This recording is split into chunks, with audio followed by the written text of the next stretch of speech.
G major. G major is definitely in that group of some of my top favorite chords to play on the guitar. I'm gonna show you a couple of different shapes. We're gonna have like the basic open shape, and then we're gonna have the full open shape. The basic one is kind of where every beginner starts off at. So I learned how to play this one with my last 3 fingers. I'll show you another alternative to that as well. We're basically gonna start with our second finger to the 2nd fret, 5th string, followed by our 3rd finger, 3rd fret, 6th string, and then our last finger also 3rd fret, but on the 1st string.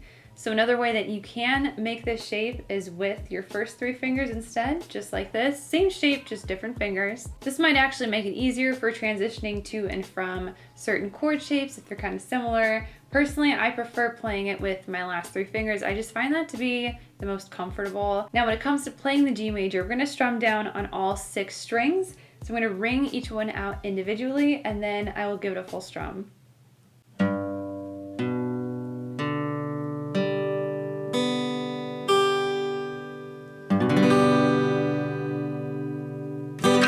So that's how you play the basic G major shape. Now to play the full G major, which is my personal favorite, it's actually very similar to this basic G major shape, and I'll show you. So make that G major shape again.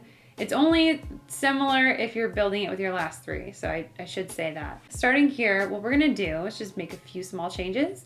So we're gonna take our ring finger and move it down on the same fret, but down to the 2nd string. Then we're gonna do a little swap with our 2nd finger from the 2nd fret, 5th string to the 3rd fret, 6th string. And from here, we're gonna go ahead and take our index finger and place it where that finger was before, here on the 5th string of the 2nd fret. And we're also still going to ring out all the strings, but it's gonna sound a little bit different, a little bit more full, a little bit more vibrant. So each string will sound like this.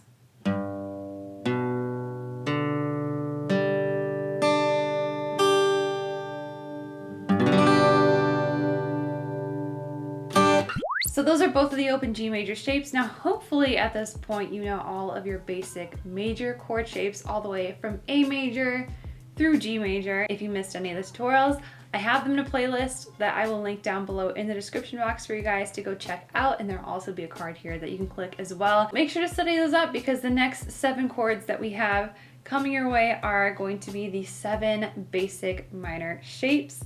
So keep on the lookout for that.